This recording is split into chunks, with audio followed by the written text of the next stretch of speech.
Hello, കേൾക്കുന്നുണ്ടോ? നീ ഒരു കാര്യം ചെയ്യ്, ശങ്കരൻ കോവിൽ സിഗ്നൽ കഴിഞ്ഞ് നേരെ വാ. അവിടെ ഒരു സ്റ്റാച്ചു ഉണ്ടാവും, അവിടെ എത്തിയിട്ട് വിളിച്ചാ മതി. ഞാൻ പറയുന്ന ഒന്ന് കേൾക്ക്. വെറുതെ ഇടക്കേറി സംസാരിക്കാൻ നിൽക്കല്ലേ. അവിടുന്ന് കുറച്ചുകൂടെ മുന്നോട്ട് പോയ റൈറ്റ് കാണും, ആ വഴി കേറിക്കോ. അവിടെ ഒരു വലിയ ഫ്ലാറ്റ് കാണാം, അവിടുന്ന് റൈറ്റ് തിരിഞ്ഞ് നേരെ പോര്. കറക്റ്റ് ഇവിടെ എത്തിക്കോളൂ. ഓക്കെ അല്ലേ? സംശയമൊന്നുമില്ലോ? ഭക്ഷണോ വീട്ടിൽ പോയതല്ലേ, അവിടുന്ന് കഴിച്ചിട്ടാ ഞാൻ വന്നേ. ഒരു VIP വരുന്നുണ്ടെന്ന് വിളിച്ചു പറഞ്ഞു, അതുകൊണ്ടാ വീണ്ടും ഈ സമയത്ത് തിരിച്ചു വന്നേ. ഇവന്റെ കോലം കണ്ടിട്ട് ഇതെങ്ങനെ വൃത്തിയാക്കുമെന്ന് ആലോചിച്ചോണ്ടിരിക്കുക. ശരി ശരി, എത്തിയിട്ട് വിളിക്ക്. കുറച്ച് ലെങ്ത് വെക്കാലോ അല്ലേ? ലെങ്തോ? ചെറുപ്പം മുതലേ ഇവൻ ഇങ്ങനെയാ. ഇവന്റെ അപ്പനൊന്ന് പറയും, പക്ഷെ ഇവൻ ചെയ്തിട്ട് പോകുന്നത് വേറെ. എപ്പോഴും ഇങ്ങനെ തന്നെയാ. ബാംഗ്ലൂർ വന്ന സമയത്ത് ഒരു ബസ് ഇങ്ങ് വന്നാ മതി, അതും നോക്കി വെറുതെ ഇങ്ങനെ ഇരിക്കും. അതിനിപ്പോ അവൾ എന്തെങ്കിലും ചോദിച്ചോ? ചെറിയ പ്രായം മുതൽ ഇവൻ ഇവിടുത്തെ പെർമനന്റ് കസ്റ്റമറാ. എങ്ങനെ കട്ട് ചെയ്യണമെന്ന് പറഞ്ഞ മോളെ? അല്ല മോളെ, നാണിക്കൊന്നും വേണ്ട, എങ്ങനെ കട്ട് ചെയ്യണമെന്ന് പറഞ്ഞോന്നേ. ഹൈസ്കൂൾ സ്റ്റൈലിൽ. ഹൈസ്കൂൾ സ്റ്റൈലോ? ഏത് വർഷമാ മോളെ? 99. അതങ്ങ് ചെയ്താ താടി ഇങ്ങനെ വെക്കാലോ അല്ലേ?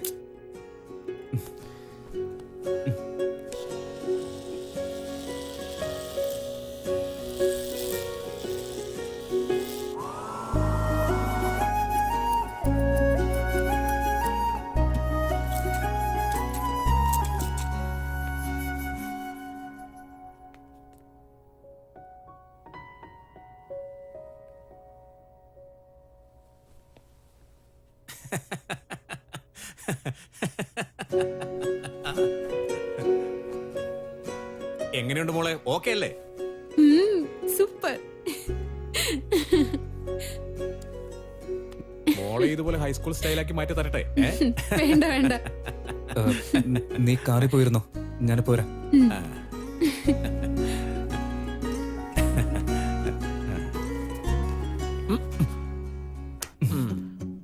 അവൾ ആരാണെന്നറിയോ? നിന്റെ ലവർ എനിക്കറിയാം. പോടാ.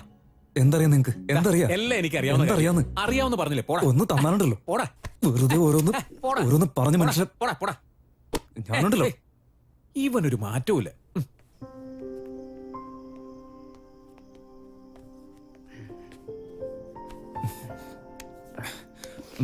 പോയാലോ? നീ ഷർട്ട് ഊരി. ഉള്ളിൽ എന്തായാലും നീ ടീഷർട്ട് ഇട്ടിട്ടില്ലേ?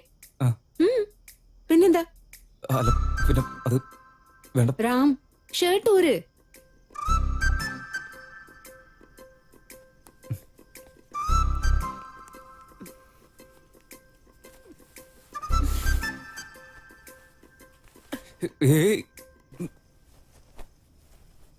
ഇപ്പൊ കാണാൻ കൊള്ളാം, എന്നിട്ട് ആവശ്യമില്ലാത്ത താടിയും മീശയും.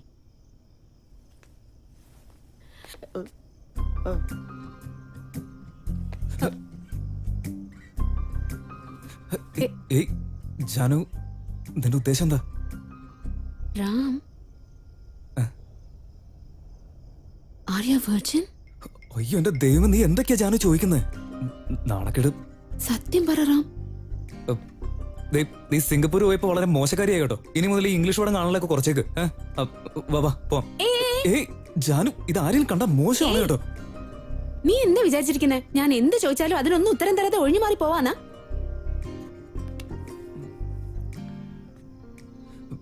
ഇപ്പൊ നിനക്ക് എന്താ അറിയണ്ടേ? ഞാൻ ചോദിച്ചതിന് ആൻസർ പറ.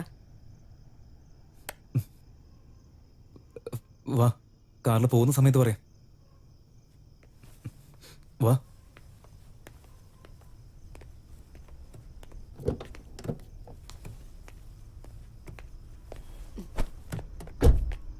ഇവിടെ വാ. ഇനി പറ. ശരി, നിക്ക് പറയാം. God promise. ജാനു, ഇതിന്റെ കാര്യം ഗോഡ് പ്രോമിസ് വാങ്ങിക്കോ. നിന്നെ പറ്റി എനിക്ക് നന്നായി അറിഞ്ഞൂടെ. തലേ തൊട്ട് സത്യം ചെയ്.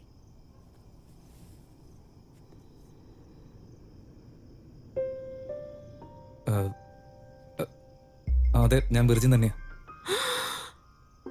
എന്റെ ദൈവമേ, നീ ചോദിച്ചോണ്ട് ഞാൻ പറഞ്ഞേ ഉള്ളൂ. അതൊക്കെ വിട്ടേക്ക്, മറന്നേക്ക്. ഇത്രയും നാളായിട്ടോ? എന്താന്ന് വെച്ചാൽ ഞാൻ ആഞ്ജനേയ ഭക്തനാ, അത്രേ ഉള്ളൂ. വേറെ ഒന്നും ചോദിക്കരുത്. എങ്ങനെയാടാ? ജാനു, ഈ ചോദ്യം ചോദിക്കലൊക്കെ ഒന്ന് നിർത്തി. എനിക്ക് വയ്യ. ഞാൻ പറയുന്നത് കേൾക്ക്. നീ ഇതൊക്കെ ഒന്ന് വിട്ടേ. ഈ ടോപ്പിക്കിന് വേണ്ട. ശരി, അത് വിട്. ഇത്രയും വർഷങ്ങളായിട്ട് നീ ഒരാളെ പോലും പ്രേമിച്ചിട്ടില്ലേ? ഇല്ല, അങ്ങനെ പറയാൻ പറ്റില്ല. അങ്ങനെ വഴിക്ക് വാ. കാര്യങ്ങളൊക്കെ അങ്ങനെ പുറത്തേക്ക് വരട്ടെ, പറ. എന്തു പറയണമെന്ന്?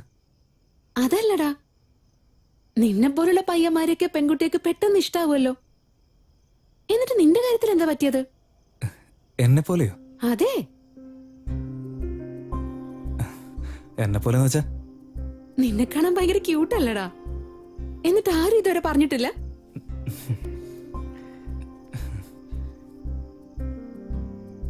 നാണിച്ച് തലതാഴ്ത്തൊന്നും വേണ്ട, എന്തായാലും കഥ പറ.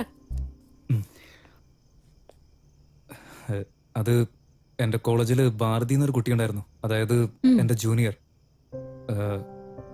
കോളേജിൽ പഠിക്കുന്ന സമയത്ത് എനിക്ക് അറിയില്ലായിരുന്നു. പക്ഷെ പിന്നെ പെട്ടെന്നൊരു ദിവസം വിളിച്ചിട്ട് എന്നോട് എന്തോ സംസാരിക്കണുണ്ടെന്ന് പറഞ്ഞു. ഞാനും ശരിയെന്ന് പറഞ്ഞു. എന്നിട്ട് അവള് എന്തൊക്കെയോ എന്നോട് സംസാരിച്ചു. അത് കഴിഞ്ഞപ്പോൾ അവളെ പെണ്ണ് കാണാൻ ആൾക്കാർ വരുന്നുണ്ടെന്ന് പറഞ്ഞു. ഞാനും പറഞ്ഞു കൺഗ്രാചുലേഷൻ, നല്ലത് വരട്ടെ, കല്യാണമൊക്കെ നടക്കട്ടെ. അവളാണെങ്കിൽ പെട്ടെന്ന് ദേഷ്യപ്പെട്ട് കഴിഞ്ഞ് കുറച്ചു നേരം കഴിഞ്ഞപ്പോ, നീ ഓക്കെ പറയാണെന്നുണ്ടെങ്കിൽ ഞാൻ എന്റെ അമ്മയോട് സംസാരിക്കാം എന്നൊക്കെ പറഞ്ഞു. എന്നിട്ട് നീ എന്താ പറഞ്ഞേ? ഞാനെന്ത് പറയാനാ? അത് തന്നെയല്ലേ ഞാനും ചോദിച്ചേ. എനിക്ക് ജോലി കിട്ടിയിട്ടില്ല, വരുമാന മാർഗം ഇല്ല, ഇതുവരെ സെറ്റിൽ ആയിട്ടില്ല എന്നൊക്കെ അവളുടെ അടുത്ത് പറഞ്ഞാലും അവൾ എന്നെ വിടാൻ പോകുന്നില്ല. അതുകൊണ്ട് ഞാൻ സത്യം പറഞ്ഞു. എന്ത് സത്യം? വേറെന്താ, നിന്റെ കാര്യം തന്നെ. കുറച്ചു നേരം സൈലന്റ് ആയിട്ടിരുന്നു, പിന്നെ ഒന്നും പറയാതെ ഫോൺ കട്ട് ചെയ്തിട്ട് അങ്ങ് പോയി. അത് കഴിഞ്ഞ് കുറച്ച് നാളൊക്കെ കഴിഞ്ഞപ്പോൾ ഇൻവിറ്റേഷൻ കാർഡ് വന്നു. നടന്നതൊന്നും നീ മനസ്സിൽ വെച്ചുകൊണ്ടിരിക്കരുത്, കല്യാണത്തിന് നീ വരുമെന്ന് പൂർണ്ണ പ്രതീക്ഷയുണ്ട്, ഉറപ്പായിട്ടും വരണമെന്നൊക്കെ പറഞ്ഞു. എന്നിട്ട് നീ പോയോ? ഇല്ല, പോയില്ല. എന്തൊക്കെയായാലും എന്നെ പ്രേമിച്ച ഒരു പെൺകുട്ടിയല്ലേ. ഞാൻ അവിടെ ചെന്നാ എന്നെ കണ്ടിട്ട് അവൾക്കാകെ വിഷമൊക്കെ വരില്ലേ? എന്തിനാ അങ്ങനെയൊക്കെ ചെയ്യുന്നത്? അതുകൊണ്ട് ഞാൻ പോയില്ല.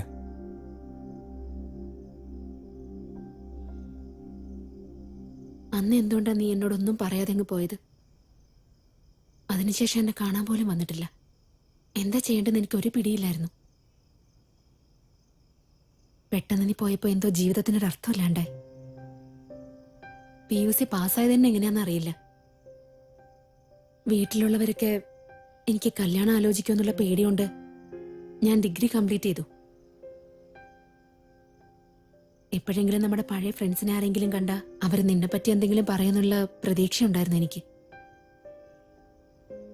ഒരുപാട് തവണ പലരെയും കണ്ടപ്പോൾ നീയാണെന്ന് ഞാൻ തെറ്റിദ്ധരിച്ചിട്ടുണ്ട്. ഇതൊന്നും പോരാത്തതിന് എന്റെ ചേച്ചി ഒളിച്ചോടിപ്പോയി കല്യാണം കഴിച്ചു. അത് കഴിഞ്ഞ് 2 മാസം കഴിഞ്ഞപ്പോൾ എനിക്ക് വേണ്ടി വീട്ടുകാർ കല്യാണം ആലോചിച്ചു തുടങ്ങി. ചേച്ചി അങ്ങനെയൊക്കെ ചെയ്തതുകൊണ്ട് അച്ഛനോട് എനിക്ക് മറിച്ചൊന്നും പറയാൻ പറ്റിയില്ല. ഇനിയിപ്പോ പറയാന്ന് വെച്ചാൽ എന്ത് പറയാനാ? ഹൈസ്കൂൾ മുതൽ ഞാനൊരു പയ്യനെ ആത്മാർത്ഥമായിട്ട് സ്നേഹിക്കുന്നുണ്ട്. ഇപ്പൊ അവനുള്ളത് എവിടെയാണെന്ന് എനിക്കറിയില്ല. പക്ഷെ താലി കെട്ടുന്ന സമയത്ത് പോലും നീ അവിടേക്ക് വന്നിരുന്നെങ്കിലെന്ന് എന്റെ മനസ്സ് ഒരുപാട് ആഗ്രഹിച്ചിരുന്നു. ഇനിയിപ്പോ അത് പറഞ്ഞിട്ടെന്തിനാ? ഒന്നും നടക്കാൻ പോകുന്നില്ല. ഞാൻ കല്യാണ മണ്ഡപത്തിലിരിക്കുന്ന സമയത്ത് പോലും നീ എന്റെ അടുത്ത് എവിടെയുണ്ടെന്ന് എന്റെ മനസ്സ് പറഞ്ഞുകൊണ്ടേ ഇരിക്കായിരുന്നു. താലി കെട്ടുന്ന സമയത്ത് നമ്മൾ സിനിമയിലൊക്കെ കാണുന്ന പോലെ പെട്ടെന്ന് അവിടേക്ക് നീ ഓടി വന്നിട്ട് ഇതെന്റെ പെണ്ണ, ഇവളെ ഞാൻ കൊണ്ടുപോവാന്ന് നീ പറയുന്നുള്ള പ്രതീക്ഷ എനിക്കുണ്ടായിരുന്നു. പക്ഷെ അങ്ങനെയൊന്നും സംഭവിച്ചില്ല. ഇപ്പൊ എല്ലാം കഴിഞ്ഞു പോയില്ലേ? എന്റെ ജീവിതം തന്നെ എനിക്ക് മടുത്തുപോയി. എന്റെ മനസ്സ് വിഷമിക്കുന്ന സമയത്തൊക്കെ എപ്പോഴെനിക്ക് ഓർമ്മ വരുന്നത് ഹൈസ്കൂളിൽ അന്ന് എന്റെ കൂടെ പഠിച്ച രാമചന്ദ്രനെ മാത്രം.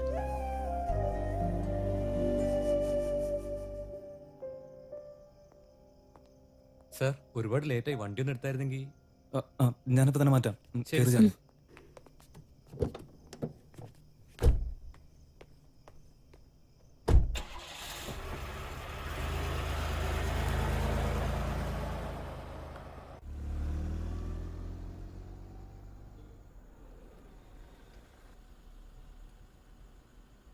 സോറി റാം, ഇതൊക്കെ എന്തെങ്കിലും ഒരിക്കൽ നിന്നെ നേരിട്ട് കാണുമ്പോൾ നിന്റെ അടുത്ത് തുറന്നു പറയണമെന്ന് വിചാരിച്ച കാര്യങ്ങളാ. ഇതൊക്കെ ഞാൻ വേറെ ആരോട് പറയാനാ? ഇതൊക്കെ ഞാൻ നിന്നോട് തുറന്നു പറഞ്ഞത് നിന്റെ മനസ്സ് വിഷമിപ്പിക്കാനല്ല. ഓക്കെ അല്ലേ റാം? ഇല്ല, അതല്ല. ഞാൻ നിന്നെ നിന്റെ കോളേജിലേക്ക് അന്വേഷിച്ച് വന്നത് ഒരു പേപ്പറിൽ എൻ്റെ പേര് എഴുതി കൊടുത്തയച്ചത് ഈ കാര്യങ്ങളൊന്നും നീ അറിഞ്ഞിട്ടില്ലേ ജാനു? നീ എപ്പോഴാ വന്നത്? വെറുതെ കള്ളം പറയില്ല റാം. അല്ല ജാനു, സത്യമായിട്ട് ഞാൻ വന്നിരുന്നു. സത്യമാണോ നീ പറയുന്നത്?